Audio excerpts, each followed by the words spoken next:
Oh, okay. We don't even have any picture. Okay.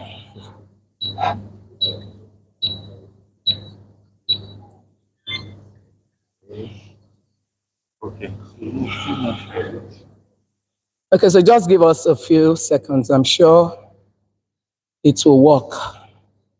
Okay, great. Calm down. Is it showing? You have something to say now. It's showing here. It's not showing here. Okay, while we're waiting for that, I know Brian was asking some questions earlier. So I'd like to ask, is there anybody who has been here consistently since April? I think Benoko started in April. Is there somebody who has been here consistently since April? Okay, quite a handful. Okay, so my dear, what's your name again? I know you, but I'm so sorry I've forgotten your name. I apologize. Peace. Okay. Are your sisters here? Great. So peace. Over the April, May, June, July, August, 5 months. You've been here for 5 months. That's a huge sacrifice. So what would you say have changed or has changed about you? Is there a microphone for her? What has changed? What has moved? What are you doing differently? Okay. Peace. Let's hear you. Yes. What do this mic? Okay, what has changed with me for the past 4 months is that I've been trying to invest in friendship more, Okay.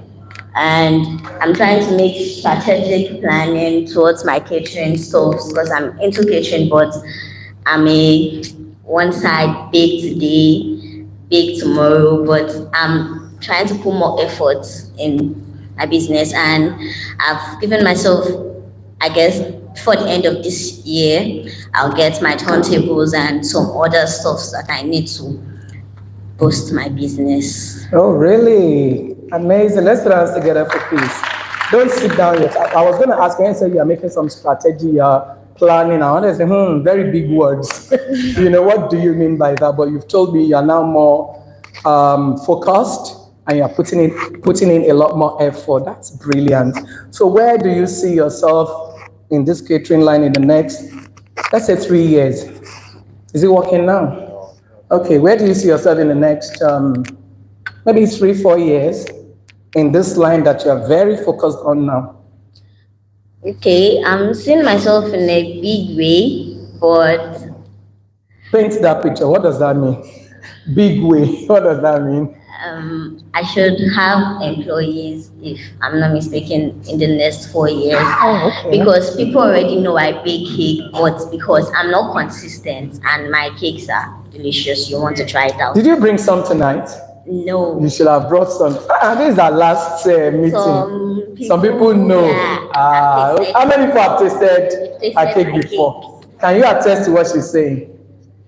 They are not answering. No, please. It looks as if you need to put a lot more ginger in that particular. Okay. Like that. And I want to brand it more. You want to do what? Brand it more and post it more, because most cakes I do, I just keep it to myself. Okay, so you want to push your work out there. Yeah. Okay, brilliant. Let's put our hands together for peace. Well done. So I would look out for your amazing brand in the next 3-4 years, okay? Do you have a business name yet? Oh, really? Don't worry. I won't ask you to tell us. Keep it close to your chest. Okay, so since we can now see, I guess we can proceed. So tonight, really, I'm just going to be sharing. I think this is the first time I would maybe be talking, just through my life, so to say. And I'm just hoping that as I share, by several young people in the room tonight, you'll be able to take 1 or 2 things away from what we're going to share. And the way I like to start, I'm a teacher. As you heard Brother you say, I'm in the education line. All of us cannot be in finance. All of us cannot be in, what else? What is trending? Tech. No. All of us have to be in tech, one way or the other. You really can't survive Whether you are in medicine, you are in the arts, you are a teacher. Of course, there's no education without technology. So right now, we also are embedding AI, we're embedding machine learning in what we are doing. So tech is like, it's a no-brainer, right? You can't run away from that. Of course, there are people who are called tech people, but there are several of us that need to understand technology to be able to make any headway in whatever it is we're doing. So definitely tech is like for everybody. So if you are still shying away from technology, you are not in the right century, right? You need to step up and ensure you're embracing that. So there are several things I know if I ask, maybe in terms of career, in terms of where you want to see yourself or what you want to do. I reckon there will be several people that will give a lot of different ideas of what they want to do. How many people are not in uni yet? You've not gone into university. Please show by a raise of hand. Okay, quite a handful. How many people are in university currently? Very few. What's going on? Raise your hand if you're in university. I will find out. Okay, not a lot. How many people have graduated from university? Okay, I'm not going to ask about the next group, right? But I do hope that all of you are doing something along the line of who you want to be. Now, those of you that have not gone into university, how many of you would like to go into education? Anybody? If I was in this room, maybe how many years ago also, and this question was that, I probably won't raise my hand. Even though a lot of things pointed in the direction, but I resisted it, and as we go on, we'll talk about it. So, looking at this stimulus, this is a stimulus, and I just want to ask, looking at that image, what do you see? What comes to mind for you? Anybody? Please, microphone. I will make you talk, oh. Who is raising their hand? Please give her, she has something to say.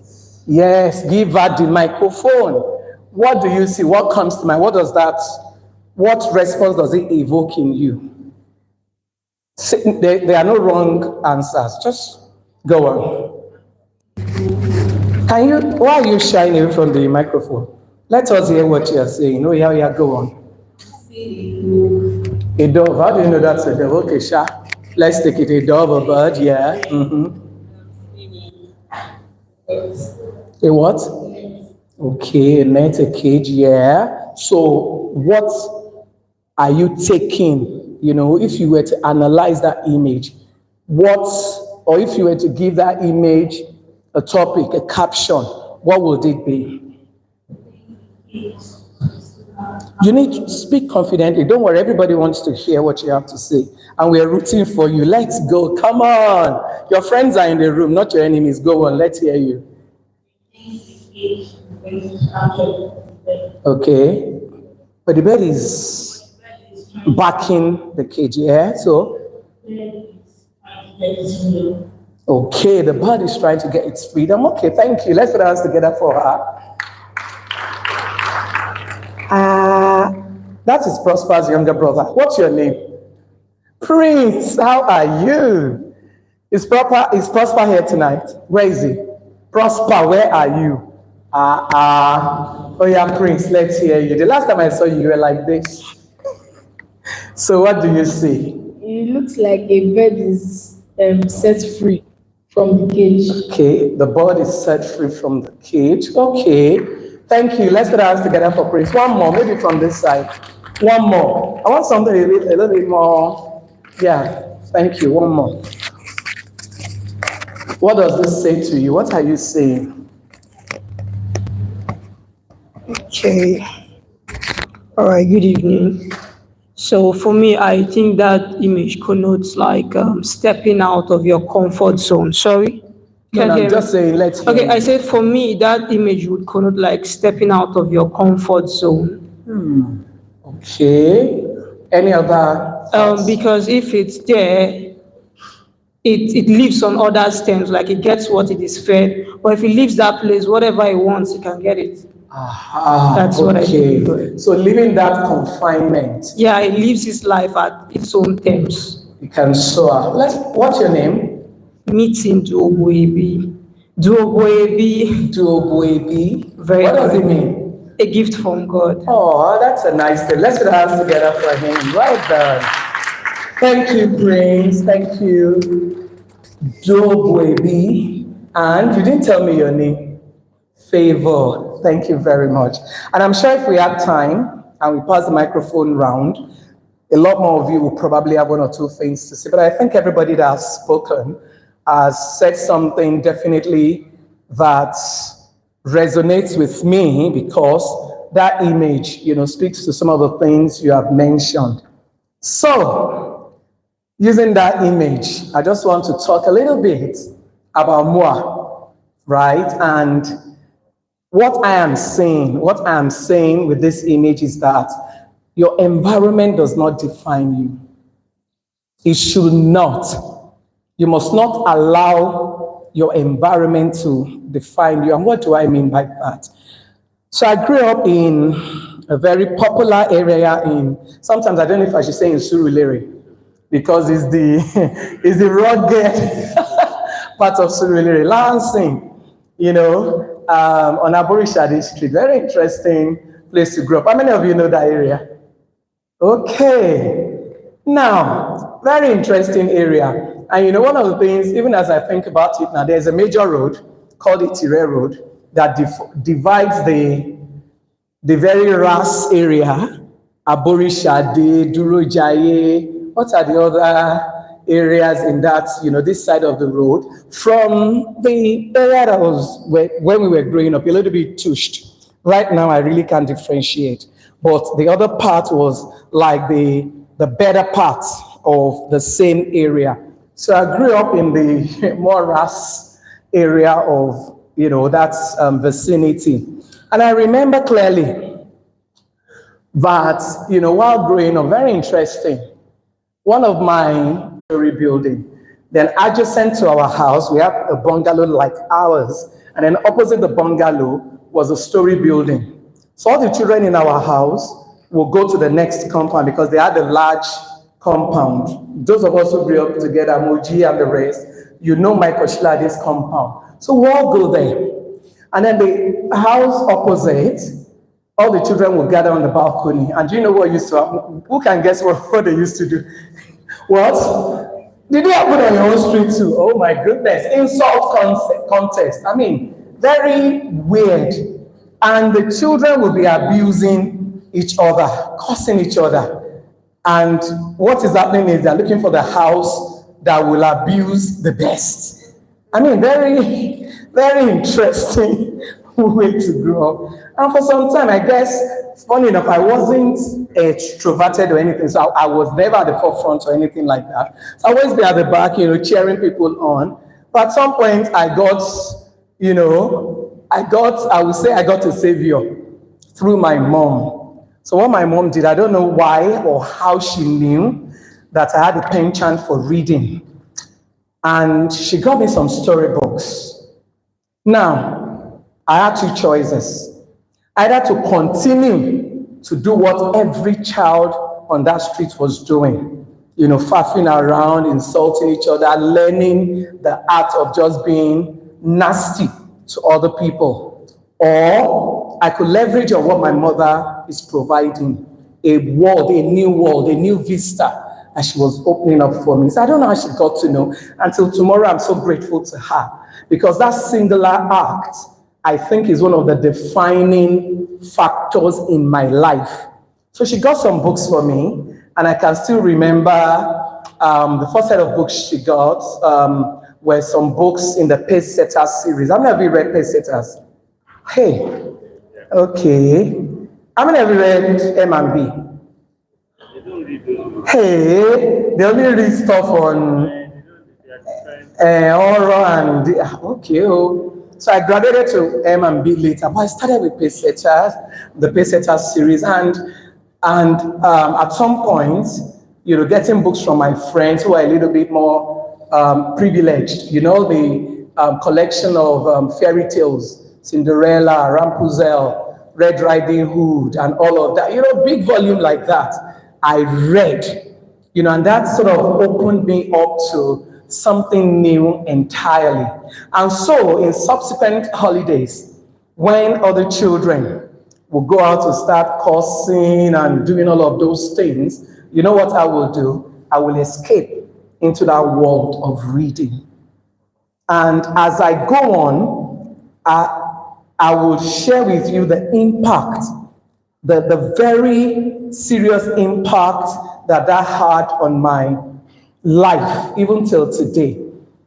Now, I know today a lot is going on. Yes, technology. You know, if at the back as I sat there, I saw some young people on their phones, I was almost tempted, the teacher in me was almost tempted to say, what are you doing? You are not paying attention to what is being said in front. What are you doing with your phone? I'm sure if you had your way, you probably will be doing something on your phone, chatting with somebody, texting, doing something. Even the texting, you are not writing full sentences, right? You codify everything. So that even if we grab your phone, we probably, except people who know, right? They probably won't even understand what you're talking about. So I know that reading or a lack of it is a big deal right now. But I just want to challenge you, right? That one of the things you must develop, one of the attributes you must develop as young people, because I'm not sure how easy it is to imbibe that habit when you're older, is the habit of reading. It's very, very, it's so, just like this bird, it helps you to escape from whatever it is that is confining you. It opens you up to possibilities, to things that you may not even have known existed. So right from quite early, reading became a solace for me, and I'm pretty glad that my mom gave me that opportunity. So why do I say your environment does not or should not define you? It doesn't matter really where you are living right now. Are you listening to me? It doesn't matter who your parents are. When I was growing up, if anybody had told me that I was going to ride a car one day, I would just be like, what are you talking about? Where is the bicycle even going to come from? We were that underprivileged. It was not even something to think about. It was not even something to imagine, right? It was not even something that you even allowed to cross your mind normally based on where one is coming from. But I've come to see that it really doesn't matter how downtrodden, it doesn't matter how impoverished, right? Maybe your parents may be, or where you're coming from. Oh, I live in a ghetto, I live in this and all of that. Big deal. You are only held back if you choose to be held back. That bird, like gift from God, said, okay, maybe could have chosen to remain in that cage and be fed whatever it is being fed every day. But I decided, you know what, I'm not going to be restricted. I'm not going to be held back. I'm not going to be like everybody else on the streets. I'm not going to behave the way every girl behaves on the street. I'm not going to behave the way every boy or every other boy behaves on the street. I choose to be different. And it is a choice that you must make. It may even be in your school. Do you understand? Where maybe nobody has high expectations of themselves, right? Everybody is just happy to cruise along. You can decide, say, you know what, I dare to be different. I dare to break every limitation, and it is possible. Very possible. So, what was growing up like? I think I put here 6 to 19. So basically, like I said, one very important part of my childhood that I can't forget is my adventure into the world of reading. I can never forget it because it impacted me so much, and it continues to impact me. I was speaking to one of my young people some time ago. He's not here today. And I said, so we're talking, oh, this is, da, da, da, da, da. I said, calm down. It's not as bad as you are thinking. So I said, let's take something very simple. What do you sleep on now? I said, I sleep on the bed now. I said, you sleep on the bed, Abby? I said, as you're looking at me like this, even though right now, if I choose, I can roll from one bed, from one room to the other. But when I was growing up until I was 19, I never had the privilege of sleeping on a bed.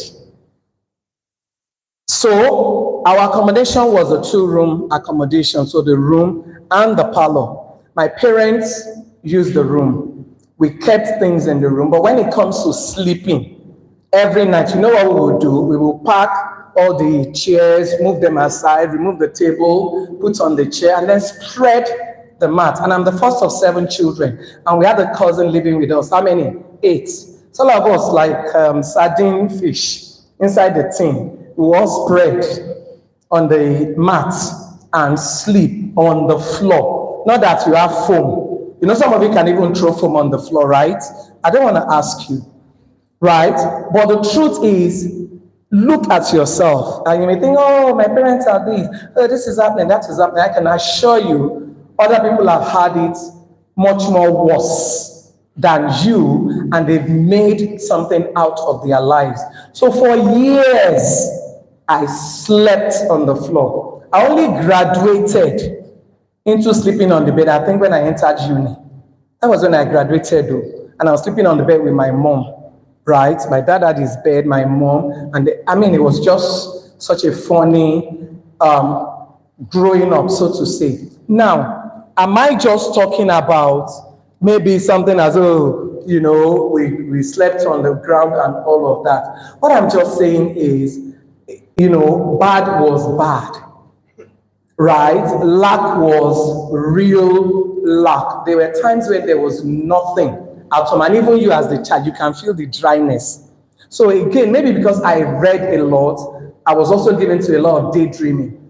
So I'll think about the future. Sometimes, very funny, I'll just be, you know, daydreaming, and I'll imagine that the ceiling will open and they'll just pour money down, you know, all sorts of. Sometimes I'll see myself in the future and I'm saying, no, I'm going to be better than this. So I was given to a law of just seeing something better than where I was. And I was determined to do the best I can. Maybe again, because I was the first of 7 children, I just had this sense of responsibility, and I'm like, God, one way or the other, something must happen, but it was really, really hard. I remember those days, you know, going to, primary school. And of course, there's nothing, some of you, you know, they will take you to school. Even if they don't take you to school, they will give you money, you know, take a bus, or maybe they will order, whatever it is they order for you to go to school and all of that. We trekked right from primary school to wherever. And I remember sometimes, as I'm coming from school, I'm white from my head to my toe, especially during Harmattan. And you wonder what is wrong with this young girl, because we have trekked all the dusts from my primary school, which was on the other side of our vicinity, to the house, you know, is something else. Sometimes when rain falls, everywhere will be flooded, our whole streets. I remember one day I was coming from school, and I won't stop. When it rains, I don't stop aside to say, oh, let me stay under the shade. I'll just be going. What's the point, right? And I remember one day I was wading through the flood, dirty water, and something just, you know, hit my thigh. It was a bottle. I didn't realize. Then later I'm like, oh my goodness. Of course, my mom did her best, treated and all of that. Just to tell you how very challenging growing up was. But you know, one of the things I realized, even as I entered secondary school particularly, is that, yes, things are difficult, right? Yes, I may not, if I had a choice, maybe I want to change where I live, my parents, whatever. But I just told myself, I'm going to do my best at school, for example. I'm going to make good friends. And God helped me. I didn't have a lot of friends. I'm not a very, you know, some people, they are the light of the, what do they call them? Life of the party. I wasn't like that at all. Even till now, I'm a very introverted kind of person. But I made a few good friends. And I remember, again, one of the things I remember that was very profound for me, which is why I like what Favor said, no, not Favor, Peace, why she said she's more maybe deliberate about building relationships or something like that. Very important. You don't need to have 1,000 friends. You don't need to have 50 friends. Just be somebody who can be trusted, be friendly, right, and be approachable. The people who will like you for yourself will like you. You don't need to try to please everybody. And I know particularly now, it's so easy to want to be like that person, try to form who you're not. Usually people see through all of that. So one of the things I know that I sort of enjoyed as I grew up, particularly through secondary school, was just to be surrounded by very few but amazing friends. And I remember that one of the things I hated, how many of you have ever hawked in this Lagos before? You've sold something, carried it on your head. Anybody? Okay. Tade, is that Tade? Yeah. Okay, anybody else? Okay, I really can't see you. So you say, all of you are Botao. I hated it, right?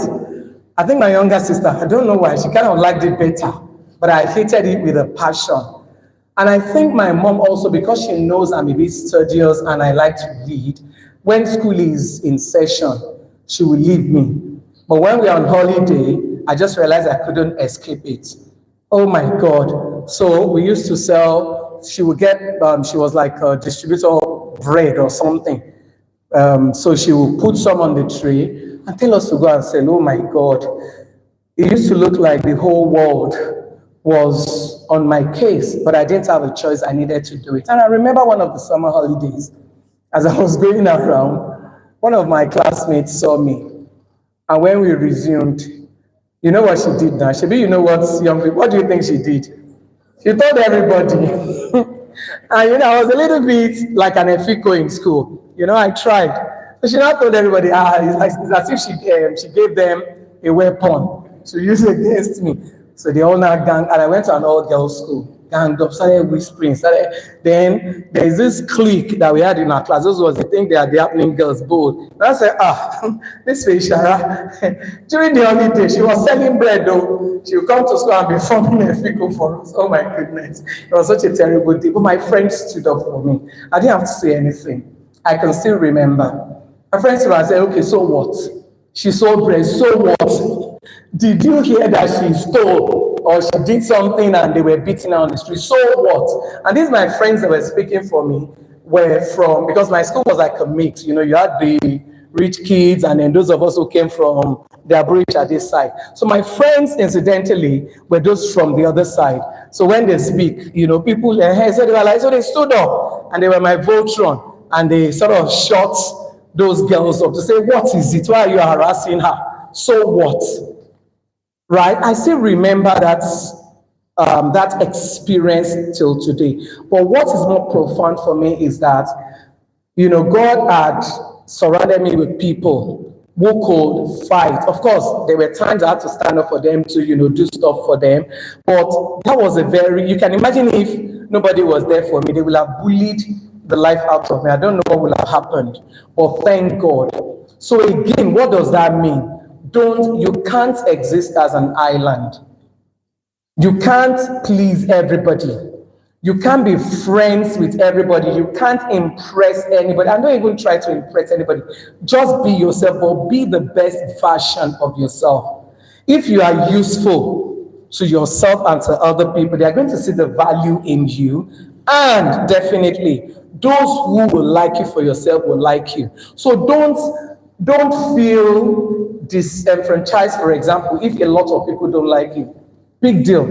A lot of people do not need to like you, but be authentic. Be an authentic version of yourself.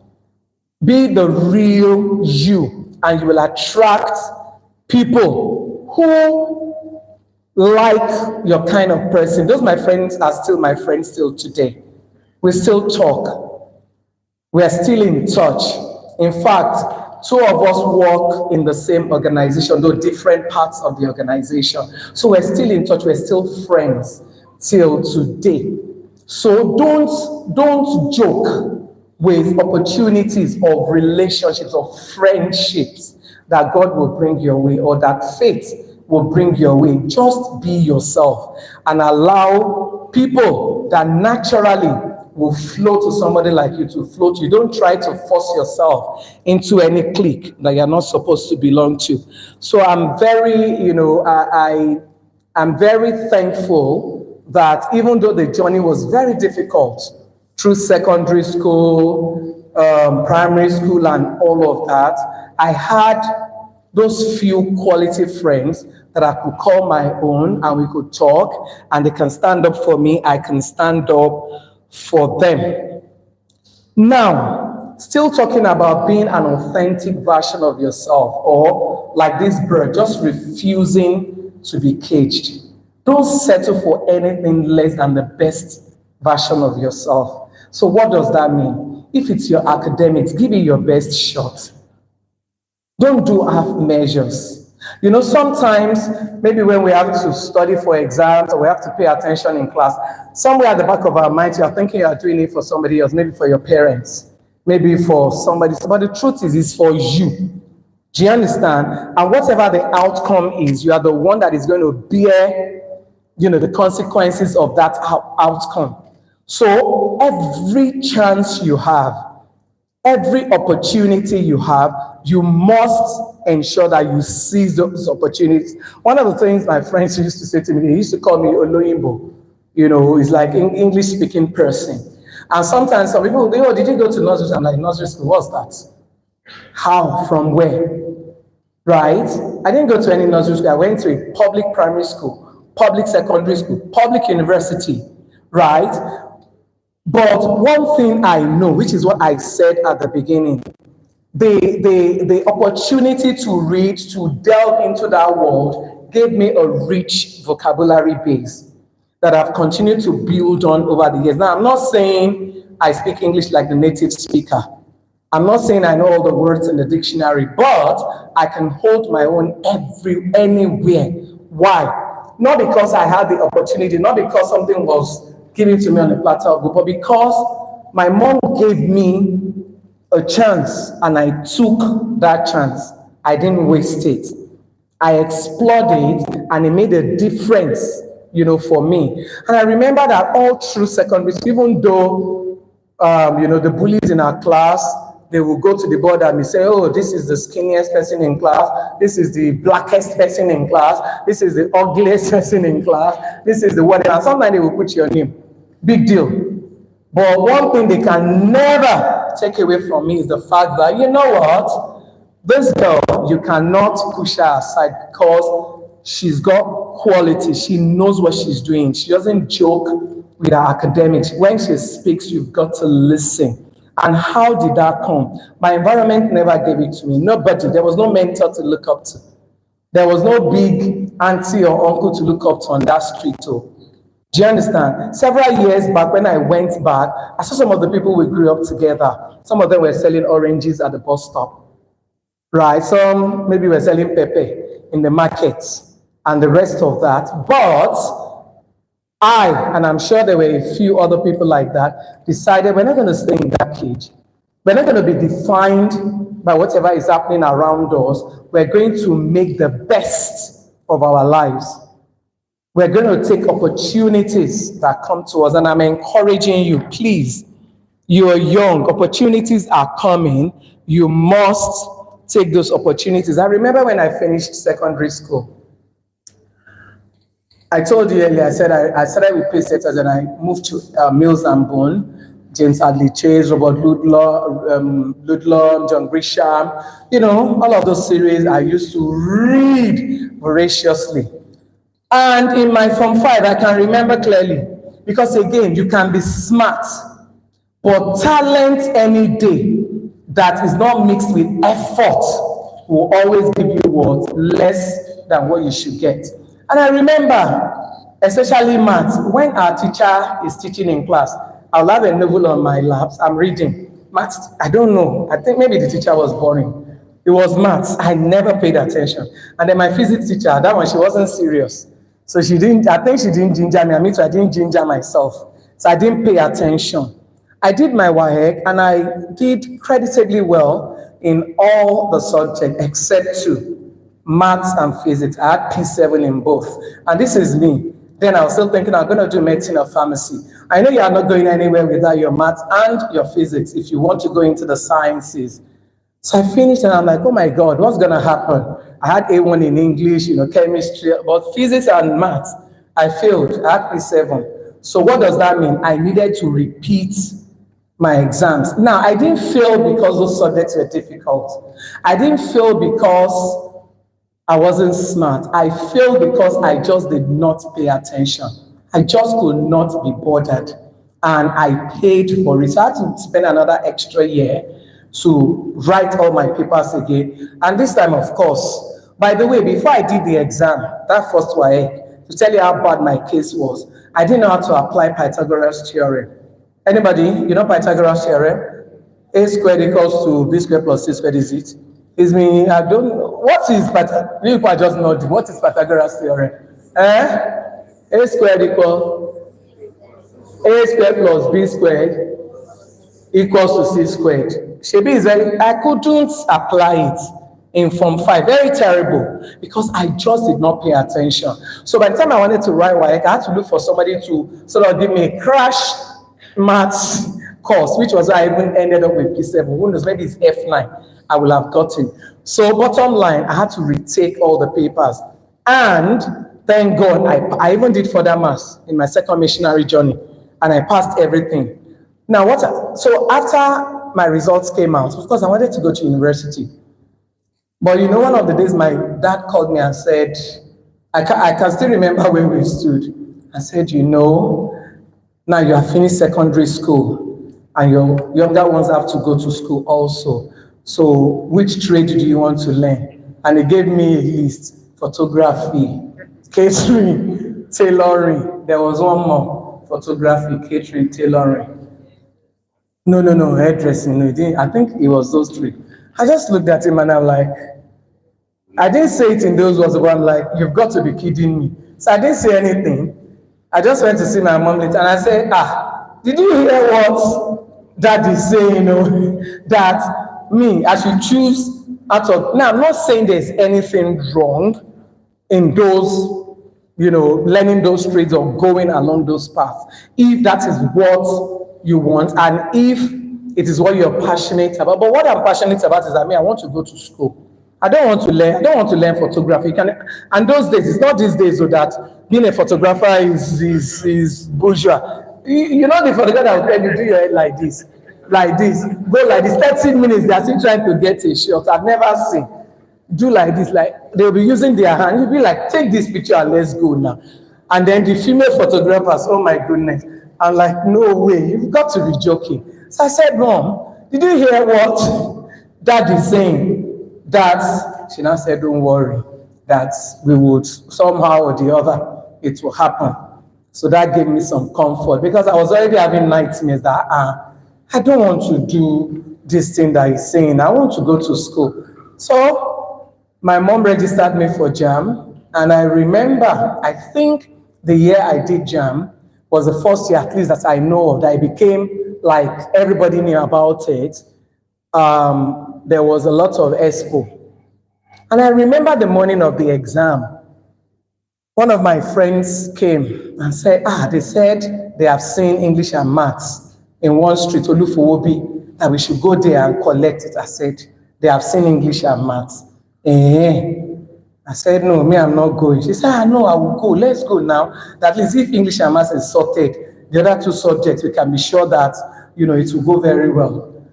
She went. I don't know how I was able to say no, but one way or the other, I did not, and I refused to collect whatever it was that they were giving in that street. Now, did I pass JAM that year? I did not pass. But it's very important. Now, I didn't pass, not because I didn't collect the expo, but because I didn't prepare as well as I should have. But why that is also important for me is that it was a choice I had to make. Because even as I grew up, there were always opportunities for me to either choose what is right or do what is wrong. And what am I saying to you?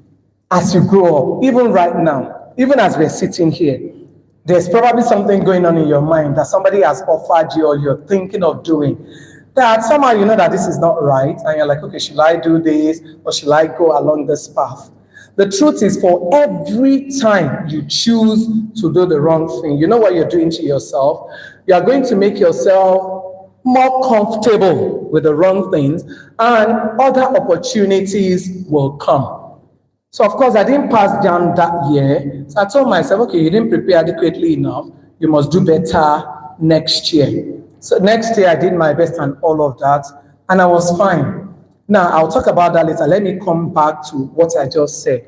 Why is it important that even when it's tough? Because really all I needed to do was collect whatever it was, and I think eventually it proved that maybe it was the right thing they saw. Maybe I would have gotten like 250 then or 270 or something, I don't know. But I'm glad I did not take that easier route, because even after I finished university and I wanted to start looking for a job, it was a time when anytime you open the newspaper, they will say the age is 24 years. That is the age that must apply. It was as if they all had a meeting and they decided that this is the age. If you're above that age, forget it. And for some reason, that year, after I finished serving and all of that, I'd already crossed, I think I was 24 plus or 25. And the first thing that crossed my mind was, what is the big deal? Now remove 2 years from your age so that you can fit into what they are requesting. And I remember doing a CV with 2 years of my age, and I actually sent those CVs out and the rest of that. And by this time, by the way, I had received Christ. And one of the days, God said, what are you doing? I'm like, how? He said, what the CVs you are sending out, what did you do? I said, I'm sending CVs out now. I need to get a job. He said, what did you do? Is that CV a true representation of who you are? I'm like, okay, which part of it? I remember, okay, I cut 2 years off my age. By the time he finished dealing with me, I had to retrieve. I just said, even if they call me for interview, I'm not going to go. And I reverted. I did another CV with my right age. Now, why is that important? If I didn't make that correction then, today, I will still be carrying the wrong age or the false age. So I'll have maybe a professional age and I'll have a real age. How confusing. So at every point in time, there will be choices for you to make. And sometimes, some of the choices may look very easy. They may look as if it's going to make things faster or whatever for you. But the truth is, you're going to carry a burden that you necessarily don't need for the rest of your life. And you really don't need that. So what am I saying? It can be something as simple as somebody saying to you today, do this for me, right? Oh, it really doesn't matter. Everybody is doing it. Just do it. And something is telling you this is really not right. It's better, even if it's going to hurt you in the short term, to say, no, I'm not going to do this. I'm going to do what is right, even if I lose. Like the year I didn't have enough points to gain entrance into the uni because I didn't meet the cutoff, and I had an opportunity to cheat, but I refused to. So you must always, even if it's difficult, trust God and whatever it is that He has invested in you to do what? To make the right choice. Because something that looks very easy, very rosy, very, is going to pay you in the interim, in the short term, will turn around to hurt you in the long run. So it's very, very, very critical that you bear that in mind. So, self-discovery, I was asking earlier, how many of you want to do something in education? I don't think a lot of young people or children, maybe preschoolers, will say, I want to be a teacher when I grow up. They still love their teachers when they are very young. I want to be a teacher. I want to be a firefighter. I want to be a policeman. By the time they are growing up, they will now start choosing what they regard as the more realistic options and the rest of that. So maybe like every other young person, I never really wanted to do education. Even though I was always drawn to working with children, with young people, but I never saw myself as a teacher. What's that? There's no money there. And I remember when I did JAM, the first time, the second time, it's medicine, pharmacy. And the second time I did it, I wasn't given any of those two courses. I was given chemistry education. I'm like, what's wrong with these people now? It's not chemistry education I want, not even chemistry science. What's that?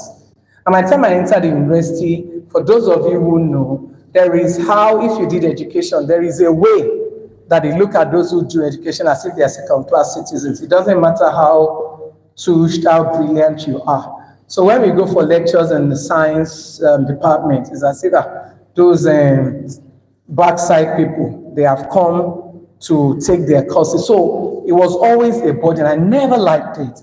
And my first year, my second year, I kept wanting to change. So because in my mind, I'm thinking I want to change. I'm going to change my course. I'm going to do this. I didn't put as much effort as I should have into my studies. And of course, it hurt me. It was when I got to year 3 and I couldn't change. It dawned on me that you better get serious. If you continue like this, you probably will end up with an extra year. So I told myself, okay, this is what I have. Maybe when I finish, I'll go and do, even till then, I was still fighting it. I don't want to do education, but let me just finish. Maybe after that, I can go and do something else. And you know, that year 3, when I eventually sort of settled for what it is that I'm supposed to be doing, I just realized that getting a 5.0 wasn't a big deal after all. And by the time I finished, I said, yeah, if only I'd been serious from, year 1, I probably would have graduated with a better grade and all of that. But I'm glad that at least in year 3, I came to my senses, so to say.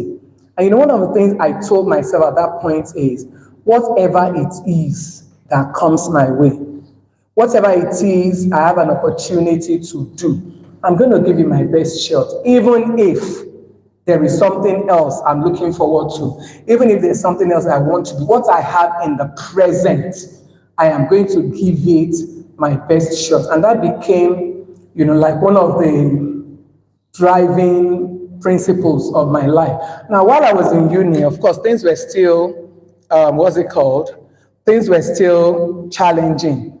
And I remember I also had opportunities to make life easier for myself. So in I think it was my year 2 or 3, no, I think it was year 2. I had a roommate who, I don't know why I was naive and I didn't know what was going on. Every night we just realized that she wasn't in the room. She would just disappear. And then she would come back in the morning, she would be sleeping. And then when results come out, because we're in the same faculty, she will pass. We're like, what's going on? She doesn't come for lectures. She goes out every night. How is she? I may never see her. It's not as if she goes to the library. How is this girl passing? It was later. I said, oh, okay, she's a runs girl and all of that. And there was actually a time she looked at me and she said, are you like this? Won't you even ask me how, see the way you're always dressing, see the way I dress. Won't you ask me what is happening? I said, I don't want to know what is happening. Right? And I realized that at that point, I could easily, maybe because of how she dresses, what she seems to have, I could easily have said, show me the way now, what's going on? She, all of us are in this room doing this course together. How are you making it? And through that, of course, the path and the trajectory of my life will have been completely different. So again, I am grateful that I wasn't drawn away by what I saw, even though things were not necessarily the easiest for me. So what used to happen is every weekend I have to go, well, most weekends, and my mom would give me some gari in the house, some rice, and all of that. My younger ones would see me off. I went to Unilag, so it wasn't too far. It's just one bus, you get allowance in, and then you get to, and then we bring all of those things. And I was managing. It was pretty tough, but, we're able to wade through and all of that. And eventually, I finished. Thank God. Thank God I didn't fail. Thank God God helped me to wake up in year 3. And I didn't fail. I didn't have an extra year because I could easily have had an extra year if I kept resisting the course that I was given. And I told her that even up to that point, I'm like, let me just try my best, but I'm going to change. I'm going to do something afterwards. But I think I got my light bulb moment when after I finished and I went to serve, and of course I was posted to a school, and I'm like, this thing is not bad though. This teaching is not as if it's so bad. So I sort of began to enjoy it, and I just told myself, I think I like teaching, but I just don't want to be a teacher. I don't want to be a mediocre teacher. I want to be one of the very best. So I'm going to push, I'm going to do my best to ensure that I'm not a fly on the wall. So after service, what did I do? I could easily have said, okay, let me just go and, what's it called now? Apply to civil service or public school. I just said, no, I'm going to look for the top schools, and those are the schools I'm going to apply to. And for some reason, I just felt I'm good enough. Why shouldn't they give me a job? And thankfully, after my service year, spent one extra year in the state where I served. Then I got a job. I came back to Lagos and got a job in a school that I would consider pretty good. And that started my journey. And in that school, which was an international school, one of the things I realized was that in this school, even though you're an amazing teacher, you're doing your best, it looks as if there's a ceiling. It looks as if there is a cage. You can't go beyond a particular level. I'm like, no, I don't think I want to be here. Even though there were some nice opportunities, I was teaching, the pay was okay, I was able to do private tuition, I was getting loads of money. But I said, no, I don't want to stay here, where because I'm a Nigerian, they're going to tell me you can't go beyond this particular level. So I said, no, I'm going to leave because, again, I believe strongly in developing self, in becoming better. So I told myself, I'm going to start looking somewhere else because nobody can cage me. So even though I was doing well, it was a good school, I enjoyed it, I started looking out to say, no, I don't want to work here again. And then I applied, and I didn't apply to too many schools. I just chose the top schools, and I said, one of these schools must invite me for interview. And eventually, I was called to interview in one of the schools. And I remember my then head of school asking me, he said, why do you want to move from where you are? And I said, I believe a lot in professional development. I believe a lot in improving myself and just, being the best version of myself. And where I am right now, I don't think I see growth in that organization. And I don't think I see the opportunities to really, really explore and develop myself as I would want. And he said, okay, blah, blah, blah. Bottom line, I got the job. Now, how many of you are working at the moment? Please show by a wave of hand. Okay, keep your hands up. Please raise your hand. Those of you that are working, and I'm not talking about maybe you are doing internship or maybe you just started work 6 months ago, you've been working for a bit. What have you done? Is that Anita or Thelma? Is that Anita or Thelma? Anita, how long have you been working?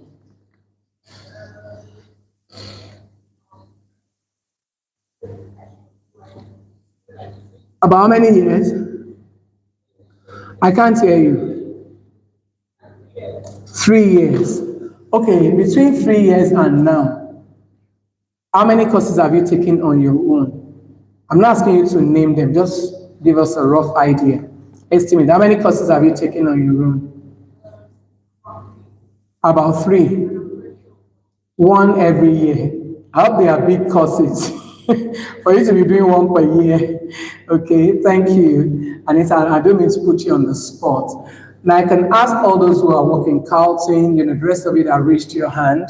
One of the things I see, especially amongst teachers, is, and it's so annoying sometimes when you go for workshops and all that, and let's say you are presenting, and then it's time for questions, and then somebody raises their hand and says, please, how can we get the slides? I'm like, why are you asking for the slides? Right? Why are you not thinking of developing your own or something? Now, they are not collecting the slides because they will go back and look at it too. But I think teachers are just collectors, generally speaking. And teachers have this idea that it is a responsibility, and I think for a lot of people too, it's the responsibility of my employers, it's the responsibility of my parents, it's the responsibility of my uncle or somebody else to train me. People don't take personal responsibility for their own improvement. And one of the things I told myself is my becoming better is not dependent on anybody. I'm going to do my best for myself. I'm going to push. And I remember that the very first time I wanted to go to the UK, it was for a course, not even to go maybe sightseeing or to shop or anything. I wanted to go for an education conference in Cambridge. And I didn't wait for the school to send me. It wasn't cheap, right? But I told myself, this is what I want to do. I went ahead, applied and the rest of that. And I went for that, conference. And shall I tell you the truth?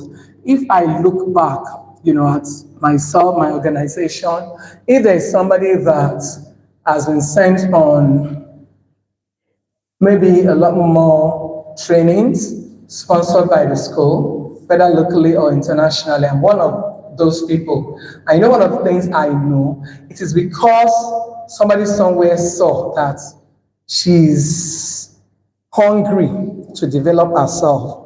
And she's not necessarily waiting for us or depending on us to do it.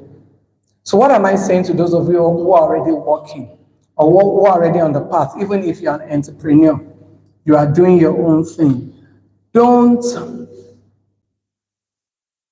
You will become stale if you don't expose yourself continually to continuous development, even though it's tautology, continually to continuous development.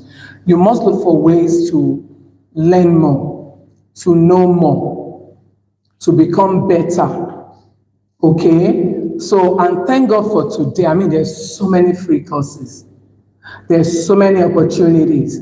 There's so many things you can do without necessarily paying so much or even paying anything. There's some of you seated here who have learned maybe graphic design, website building, different things just by, going online to learn it, not because you went to a formal school. I want to encourage you to continue on that path.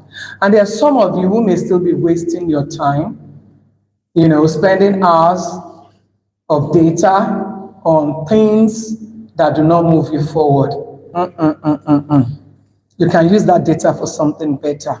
And when people see that you are serious about yourself, they will take you seriously. So I saw myself, on the job, even though I'm a teacher, I'm a very, very proud teacher. Not proud in the sense of arrogance, right? But proud of the career path that I'm on. Proud of the fact that I'm in a career where, especially in a place like Nigeria, a lot of people will say, oh, teaching, da, da, da, da, da, da, da. But I'm very glad that I'm one of, I would say the top teachers in the country. And I'm not boasting or anything, it is just what it is.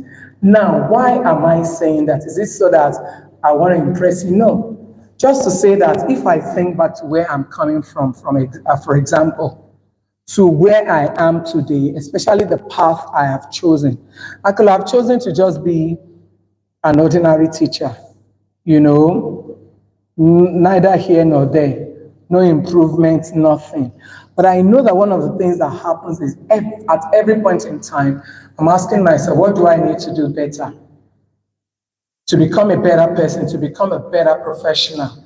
How do I need to? And funny enough, I don't sit down and say, oh, in the next 1 year, I want to occupy this role. I want to occupy that role. No, I just continue to develop myself. I just continue to expose myself to relevant knowledge.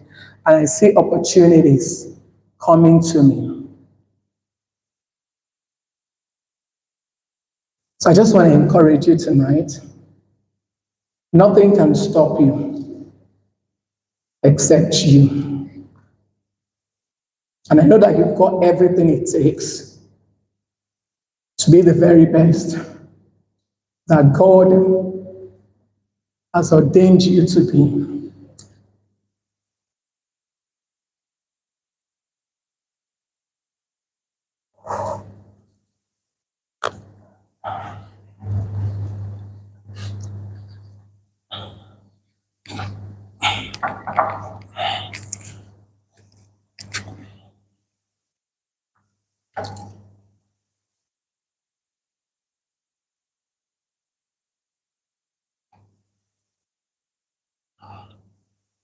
Sorry. Thank you.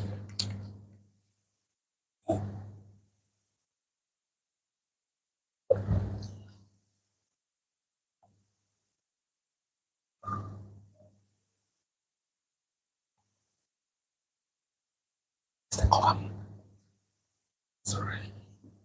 Thank you.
You made that progress so that you can go and sleep.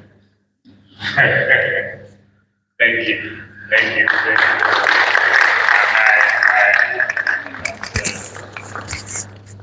You guys have learned something from that story. Like I said, every single one of us, when you think where we started from, where you think where we are is taking quite an effort. She is today responsible for training the children of some of the wealthiest people in Nigeria. She's head of school in Green Springs. From Lawansing to doing that. There's nothing that you can't do. All right, you just need to give yourself a chance. Where's Sister Kim? She needs to be coming in around here. Please. All right. How many of you remember Joshua from last month? Do you remember? What was he? What was he doing? What did he do? It was what? Maker and all of that. All right. And in his speaking, he spoke about an individual, a contemporary that they were praying together and challenging. Do you guys remember that? Who remembers the name of the person? He remember he's what? he spoke about a contemporary that they were on the same level.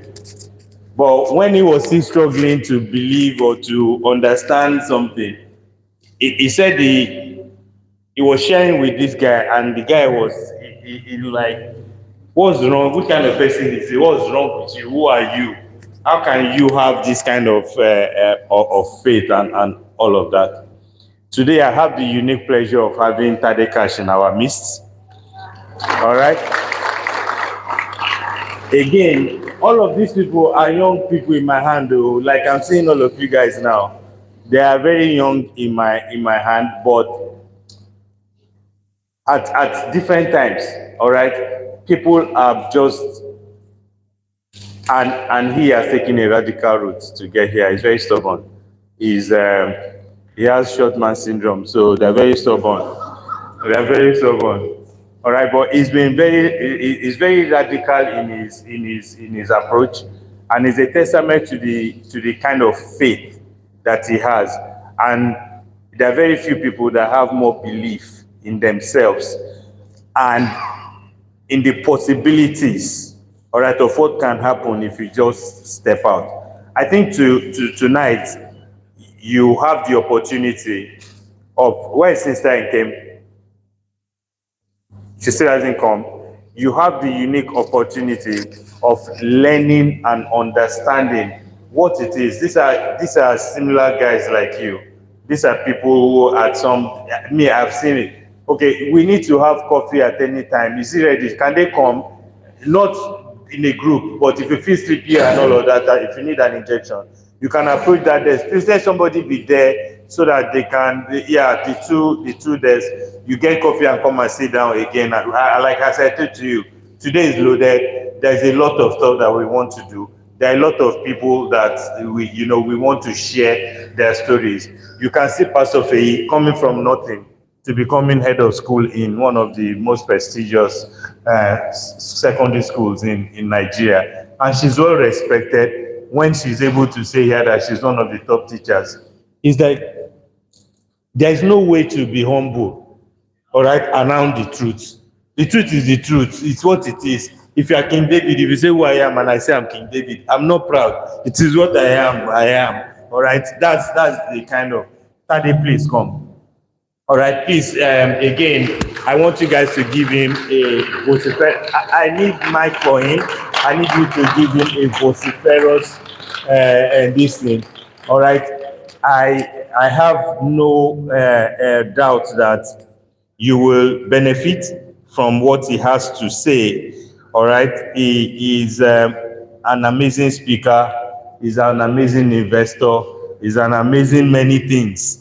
All right, and it will showcase to us today very many of the amazing things that he has come to be. I am particularly proud of this guy, this young man, because I think that he can speak to you guys. He can be more than anyone else.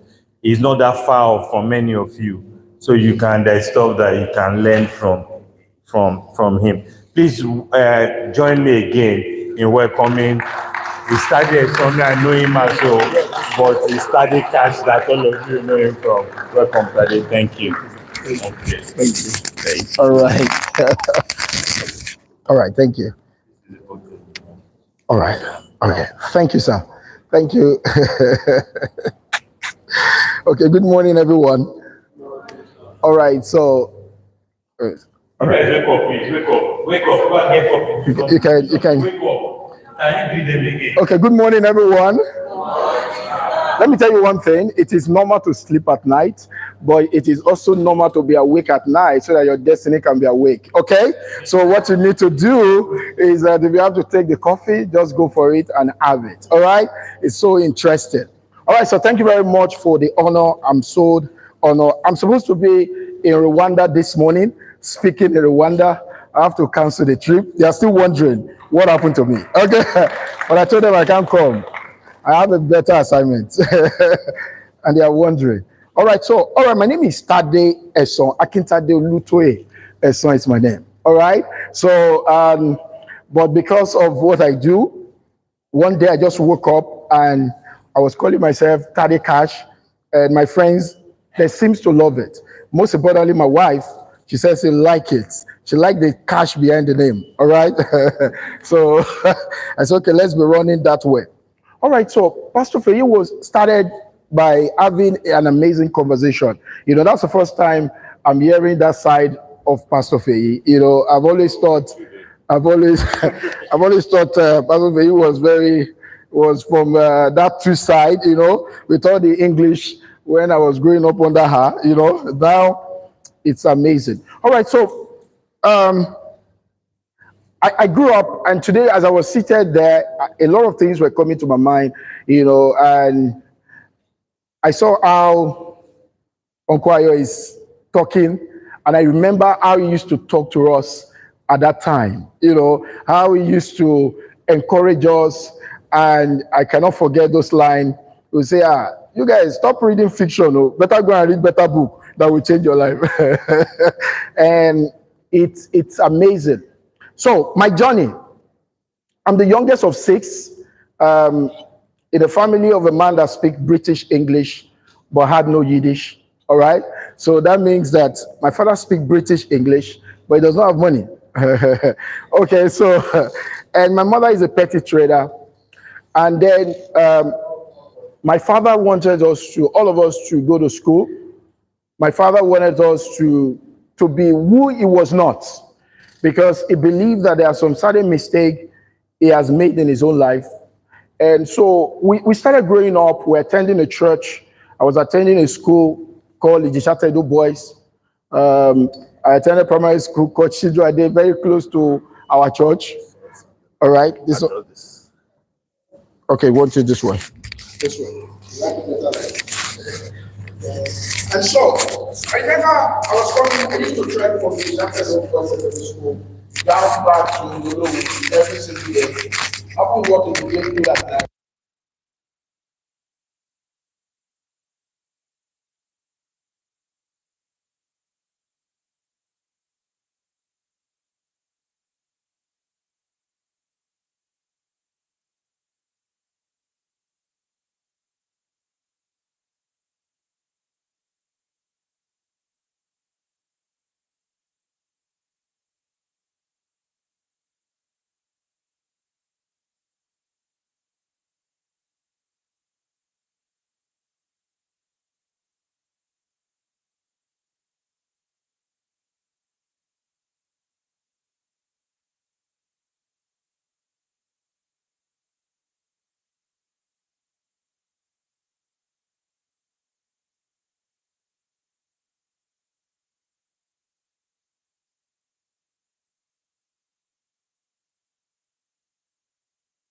Hello, guys.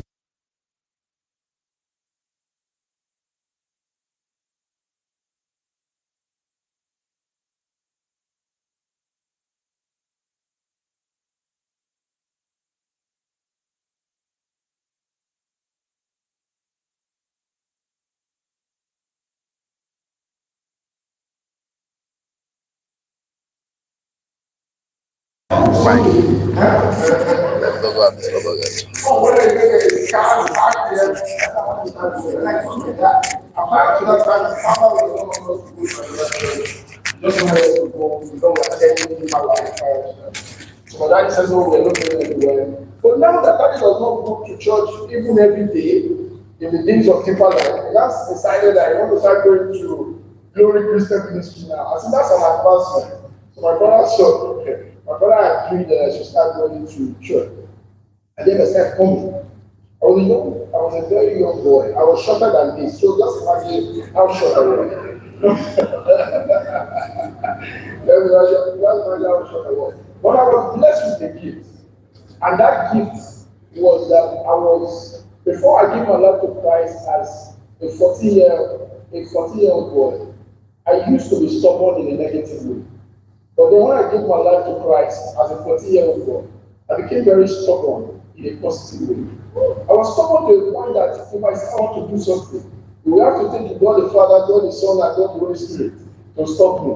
Because nobody else among the mortals that can stop me. So I started, and I joined the church, and often in time, as students, we always be preaching, they will tell us about the future, they will gather us together, and they will tell us about how there is a country that everybody, young people can succeed. You know, when you are young, you always think there is time. When you are very young, you always think that, my future is still far. Everything this people are saying now, let me just be coming up. I'm 41 years old this year, August 10 precisely, the same day with Pastor Faye. And I just started looking back like it was the same me of a 14-year-old guy. So I started coming to church. And sometimes there was still, we used to tell Pastor you're there. And then we come to the altar as a young boy. We start hearing him, we start talking. It was transferring, then that's when I realized that audacity is transferring. Because it depends on who you're hanging around.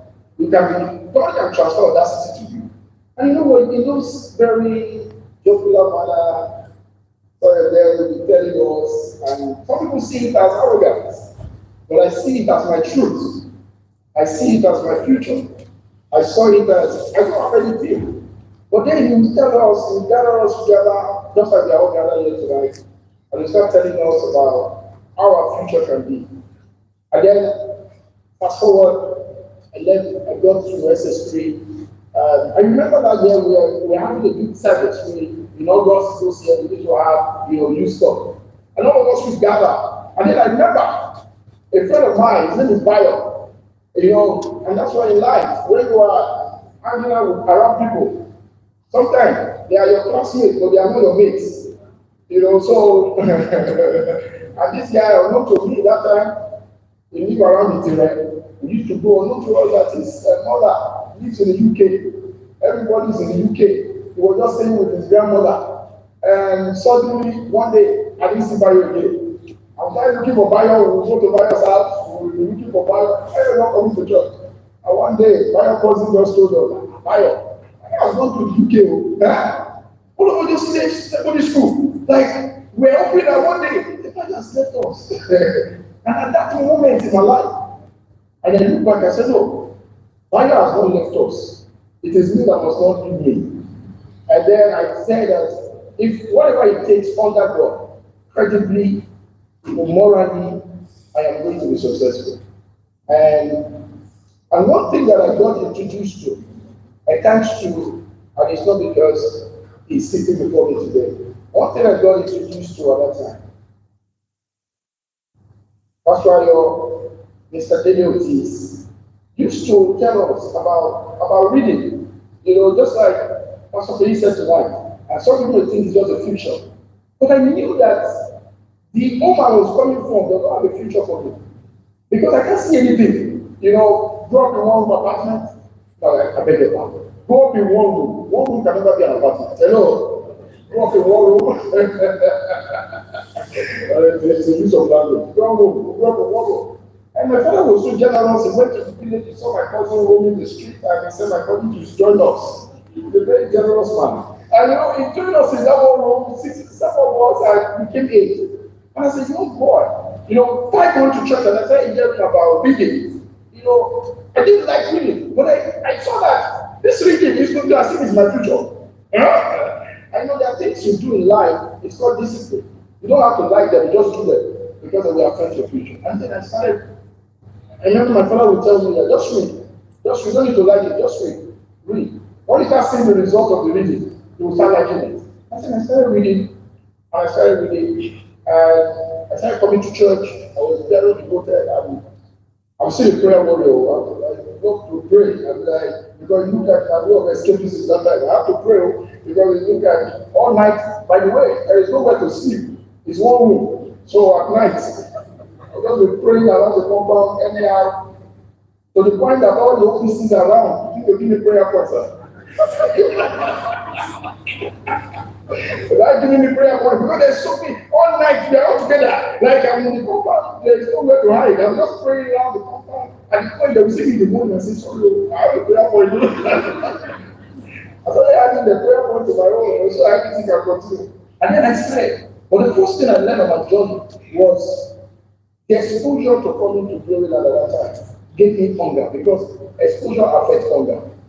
Many times, what you are hungry for is determined by what you are seeing. So when what you start seeing start changing, your hunger will start changing. Because mediocrity is also about exposure. If you are not exposed to something bigger, you will not desire something bigger. You know. So the hunger started coming. I remember the first award I received in my life was an award I also received in Gloryland. Because that time, my friend and I, Garuba, we decided that one day we went to a bookstore because we need to buy books for Pastor Ayo. We need to buy book for him in Latana. So one day I just got to Latana and I saw a book for children. And I said, Garuba, let's buy this book. And Garuba used to be afraid of me because I'm far shorter than him, but my audacity is taller than him. So the point is, I think Garuba, let's buy this book. And Garuba says, we don't have money. And then I went home and I saw my brother. He was about going back to school, about going to university, and he has 5,000 with him to go to school. And I said, Doctor, can you borrow me this 5,000? I said, I didn't want to be joking. I said, can you borrow me this 5,000? I said, can you borrow me this 5,000? We need to buy this book. This book will sell. And this book will sell, you collect your money, you will go back. He said, I can't do that. So my brother went to bed, I woke him up around 2 a.m. I said, Doctor, this thing is serious. You need to borrow me this money so that I can buy. Because I woke him up, he suddenly realized that it was serious that he gave me the money. It was when I bought the book, I realized that somebody's destiny is at risk. Because now, if the book is not sold, my brother is going back to school. And then I go to church. I told Garuba, hey, I'm presenting you for don't mind going. And then I realized that until success becomes a necessity, you will not find a way. At that moment, it was a necessity that I would get so. And we went around the church. I became shameless. It was not because of me. My brother's destiny is now at risk because I took a step. So I was literally selling the book. You are beyond my people. In less than 2 weeks, we sold all the books. To the point that even church has to give us Marketer of the Year award. Give it to us by they gave the award to us. And then I suddenly realized that okay, I think I'm finding destiny is possible. Then I began to learn, I began to read, and then I was reading. I remember I bought my first savings. I used to buy Read That Border, I think about 20 years ago. The book just came out. I bought the book and I took it home. And my brother saw it. My brother said, "Daddy, you can't be doing this." All your savings to buy one book. And then I remember also, 19 years ago, I saw it because I wanted to read more. And I knew that my destiny is dependent on it. And then it was just early days of the internet, and I saw a book called Mind Accelerator. It said the book is going to help you to read very fast. And then I packed all my savings, which is about 5,000 too. I sent it to a pastor in KICC that lives in Canada. I sent it to a Nigeria account. That please, when you are coming, help me to buy this book. The man called the person that I sent the money to. He said, "What does this young boy want to do with this book?" Because 90 years ago, I'm giving somebody, he's asking for my age, but I give them 5,000 to buy a book for me. He asked, "Where did I see the money?" And then I gave him the money, I bought the book home, I was so excited. My brother said, "Daddy, what did you do?" I said, "I bought a book, 5,000. So I started keeping the book under my everywhere. My brother said, "How do you do that?" But 15 years later, my brother had to sit me down. And he said to me, "Daddy, there was a gift you had when we were growing up, that we thought it was a vice, but we can see what the gift has turned you to, and you are very stubborn." That's what I realized, that stubbornness is an asset if you use it well. So fast forwarding, I started living my life, I started learning, one of the advantages of my life is the fact that, and you may not know that right now, is the fact that I was exposed to the fact of knowing Christ as a young boy. Because where I grew up, I've always loved to make money as a young boy. I organized street football. I'm not even street football yet, like that. Street football. I was the Abramovich of my time. Hello. You know what that means? You know what it means to be Abramovich of your time? That means I was the one that we organized the sport. I'm the one everybody will pay, and I will still have my own team, and I will still make my own profits. Hello. It was when I was growing up, I remember there is something called clubs that they used to. I don't told my dad, but I said, "This is what I used to do now. I used to be Abramovich now. All of you will give me money. You have your own 4 aside. Again, you will bring 2 naira. You have your own 4 aside. You will bring. Everybody will gather their money and give it to you." But my dad used to don't like that idea because everybody used to come to our house. They will be looking for me. And then they used to call me Romario. You understand? Everybody will come here. They will be looking for me. Because they are giving me money. And my daddy said, "What's going on? Why are you collecting people's money?" I said, "I'm not collecting their money. It's sport." And he said, "You can't be sport." So all of those things started happening. So it was my journey. The youngest, because there was no money, so I needed to begin to develop myself. I started developing myself. I hawked bread, and I thought it was a disadvantage when I was hawking bread for my mom. But I discovered that it's one of the biggest upside that downside can give me. Because that singular skill made me become very audacious. That after a while, in life, going out to sell things became very natural to me. Because when we were growing up, my sister does not like doing those kind of things. So like, no. And then I also knew that failing in school is very expensive. Hello. It's when your parents have money for you to write exam twice. You know that you'll be thinking, I don't feel about maybe my mental health. Like they say, just my mental health, I'm not just together, they are not together this time.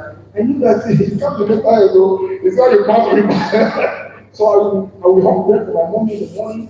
In the evening, I will still have to sell bread. So we'll put lantern on the bread, and then I will be reading with the lantern. So people will come, and they will watch it. One day, that's the first time I heard there was a school called Cambridge. Somebody will come and say, "Excuse me, is it bread you are selling? Or you are reading for Cambridge?" Because every time you come, I'm always reading. Because what? I cannot fail. You see, it's not because of anything. I cannot write WAEC twice. Even the one for the money, I knew I had bread from Ijisha to Bandit to National Theatre to gather the money. I paid for WAEC mates. So I cannot write it twice. It's too difficult. It's too expensive. So all of these things were together. So what is the first thing that I learned on my journey? Is the fact that hunger is a gift and hunger is personal. Hunger is not transferable. Nobody can give it to you. You use it, you have it, or you forget it. You know, someone's father can be rich and you don't have hunger to be rich. That's very true. And somebody's parent can be poor and you have hunger to be rich. Now, it is hunger. Because without no hunger, you cannot be fed. You know, the Bible says, he that is tasty, understand, it shall be filled. So if you are not tasty, you cannot be filled. So you need to begin to, so those are my lessons. Those are how I started. You know, I started doing all of those things. I started learning, then I went to school. Then when I went to school, because I first got admission to Lagos State University, and you know, because I started reading a lot, and so as a result of that, I was studying marketing. And the first year, it doesn't make sense to me. So I told myself at that time that I think I went to school in the United Kingdom. And you know, when I go, you know, with this idea, I started again. So I told my brother, I called him, I said, what's going on? I don't think I want to go to this class. I want to school in UK. My brother said, you have started this. He said, they said, yeah. I said, but doctor, you know I will do it now. I said, but you don't ask me, how are you going to do it? I said, I don't know. Because I've got to realize something. That is the how that stops most of us. We are not clear about the what. We are simply looking for the how.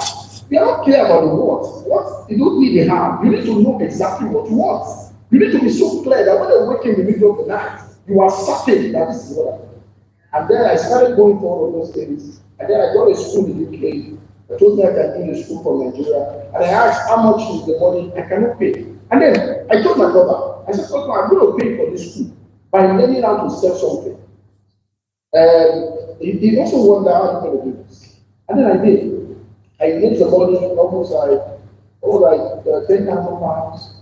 And I wrote a phone to what did I do? I was selling all manner of things. I was selling books. I never one day I went to a bookstore in Ojoleba. And when I got there, I saw this book from a guy called Brandon J. Sugars. Brandon J. Sugars is a business coach from Australia. And this guy had a store full of the book. And then when he got there, he was not selling it. And I bought one copy. And when I bought a copy, I read it and I loved the book. He was a young man. I made a lot of money. And I went back. I started telling my friends, you know, I told Galvan, I know this book. Everybody I talked to about the book said I love it, but I don't have money. Then I discovered that this is my secret of paying school fees. And then I went back to the bookstore. I said, Dad, you won't tell me to sell all these books? They said, yes. I said, I can sell everything. I said, no. This book has been there for 3 years. Someone is buying it. I said, me, I can sell it. Can you test me with it? They said, yeah. That's okay. Just give me 5 of the books. All right. So they gave me the book for 1,000 naira. And they said, I should go and sell. And because I created hype around the book, I took the book to the city, the 4 books in 2 days. I sold it for 4K. And then they gave me the money. I took all the 4Ks they gave me, I brought it back to the guy. I said, take everything. No, it looked magical to me. The guy just gave up.